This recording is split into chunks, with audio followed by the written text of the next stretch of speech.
السلام علیکم ورحمۃ اللہ وبرکاتہ۔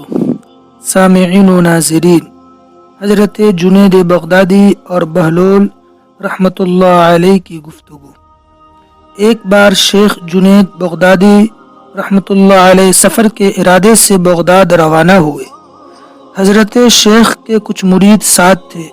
شیخ نے مریدوں سے پوچھا، لوگوں کو بہلول کا حال معلوم ہے؟ لوگوں نے کہا، حضرت وہ تو ایک دیوانہ ہے، آپ اس سے مل کر کیا کریں گے؟ شیخ نے جواب دیا، ذرا بہلول کو تلاش کرو، مجھے اس سے کام ہے۔ مریدوں نے شیخ کے حکم کی تعمیل اپنے لیے سعادت سمجھی۔ تھوڑی جستجو کے بعد ایک صحرا میں بہلول کو ڈھونڈ نکالا اور شیخ کو اپنے ساتھ لے کر وہاں پہنچے۔ شیخ بہلول کے سامنے گئے تو دیکھا کہ بہلول سر کے نیچے ایک اینٹ رکھے ہوئے دراز ہے۔ شیخ نے سلام کیا۔ بہلول نے جواب دے کر پوچھا، تم کون ہو؟ میں ہوں جنید بغدادی۔ تو اے ابو القاسم، تو ہی وہ شیخ بغدادی ہو جو لوگوں کو بزرگوں کی باتیں سکھاتے ہو؟ جی ہاں، کوشش تو کرتا ہوں۔ اچھا، تو تم اپنے کھانے کا طریقہ تو جانتے ہی ہوگے؟ کیوں نہیں، بسم اللہ پڑھتا ہوں اور اپنے سامنے کی چیز کھاتا ہوں، چھوٹا نوالا بناتا ہوں، آہستہ آہستہ چباتا ہوں، دوسروں کے نوالوں پر نظر نہیں ڈالتا اور کھانا کھاتے وقت اللہ کی یاد سے غافل نہیں ہوتا۔ پھر دوبارہ کہا، جو لقمہ بھی کھاتا ہوں الحمدللہ کہتا ہوں، کھانا شروع کرنے سے پہلے ہاتھ دھوتا ہوں اور فارغ ہونے کے بعد بھی ہاتھ دھوتا ہوں۔ یہ سن کر بہلول اٹھ کھڑے ہوئے اور اپنا دامن شیخ جنید کی طرف جھٹک دیا۔ پھر ان سے کہا، تم انسانوں کے پیر مرشد بننا چاہتے ہو اور حال یہ ہے کہ اب تک کھانے پینے کا طریقہ بھی نہیں جانتے۔ یہ کہہ کر بہلول نے اپنا راستہ لے لیا۔ شیخ کے مریدوں نے کہا، کہ حضرت یہ شیخ تو دیوانہ ہے۔ ہاں، دیوانہ تو ہے، مگر اپنے کام کے لیے ہوشیاروں کے بھی کان کاٹتا ہے۔ اس سے سچی بات سننا چاہیے، آؤ اس کے پیچھے چلیں، مجھے اس سے کام ہے۔ بہلول ایک ویرانے میں پہنچ کر ایک جگہ بیٹھ گئے۔ شیخ بغدادی اس کے پاس پہنچے تو انہوں نے شیخ سے پھر یہ سوال کیا، کون ہو تم؟ میں ہوں جنید بغدادی، جو کھانا کھانے کا طریقہ نہیں جانتا۔ بہلول نے کہا، خیر تم کھانا کھانے کے آداب سے ناواقف ہو تو گفتگو کا طریقہ جانتے ہی ہوگے۔ شیخ نے جواب دیا، جی ہاں جانتا ہوں، بتاؤ کس طرح بات کرتے ہو؟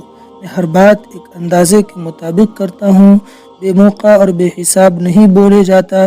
سننے والوں کی سمجھ کا اندازہ کر کے خلق خدا کو اللہ اور رسول کے احکام کی طرف توجہ دلاتا ہوں۔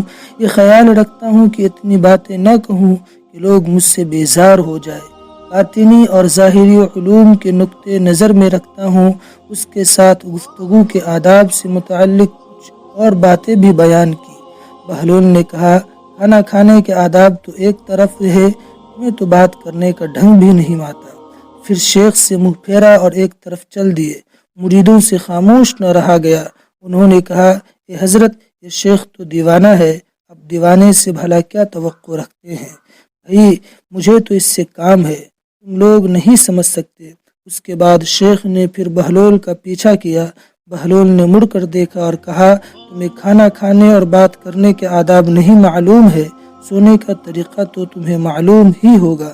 شیخ نے کہا، جی ہاں معلوم ہے۔ اچھا بتاؤ تم کس طرح سوتے ہو؟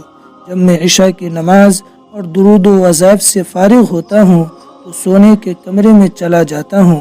یہ کہہ کر شیخ نے سونے کے وہ آداب بیان کیے جو انہیں بزرگان دین کی تعلیم سے حاصل ہوئے تھے۔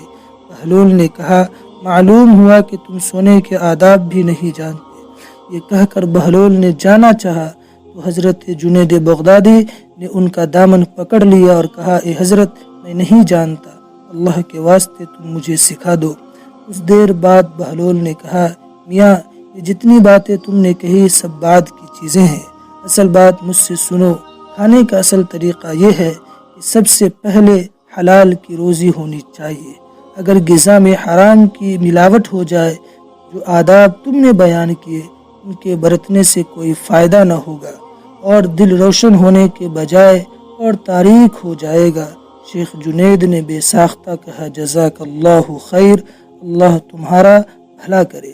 پھر بہلول نے بتایا، گفتگو کرتے وقت سب سے پہلے دل کا پاک اور نیت کا صاف ہونا ضروری ہے، اور اس کا بھی خیال رہے جو بات کہی جائے اللہ کی رضامندی کے لیے ہو۔ اگر کوئی غرض یا دنیاوی مطلب کا لگاؤ یا بات فضول قسم کی ہوگی تو خواہ کتنے ہی اچھے الفاظ میں کہی جائے گی تمہارے لیے وبال بن جائے گی، اس لیے ایسے کلام سے خاموشی بہتر ہے۔ پھر سونے کے متعلق بتایا، اسی طرح سونے سے متعلق جو کچھ تم نے کہا وہ بھی اصل مقصود نہیں ہے۔ اصل بات یہ ہے جب تم سونے لگو تو تمہارا دل بغض، گناہ اور حسد سے خالی ہو، تمہارے دل میں دنیا اور مال دنیا کی محبت نہ ہو، اور نیند آنے تک اللہ کے ذکر میں مشغول رہو۔ سامعین و ناظرین، بہلول کی بات ختم ہوتے ہی حضرت جنید بغدادی رحمۃ اللہ علیہ نے ان کے ہاتھوں کو بوسہ دیا اور ان کے لیے دعا کی۔ شیخ جنید کے مرید یہ منظر دیکھ کر حیران رہ گئے۔ انہیں اپنی غلطی کا احساس ہوا اور یہ بات ان کی سمجھ میں آ گئی کہ ہر شخص کو چاہیے کہ وہ جو بات نہ جانتا ہو اسے سیکھنے میں ذرا بھی شرم نہ کرے۔ سامعین، حضرت جنید اور بہلول کے اس واقعے سے سب سے بڑا سبق یہی حاصل ہوتا ہے، کچھ نہ جاننے پر بھی دل میں یہ جاننا ہم بہت کچھ جانتے ہیں بہت نقصان پہنچانے والی بات ہے۔ اس سے اصلاح اور ترقی کے راستے بند ہو جاتے ہیں اور انسان گمراہی میں پھنسا رہ جاتا ہے۔ اللہ رب العزت ہمیں عمل کرنے کی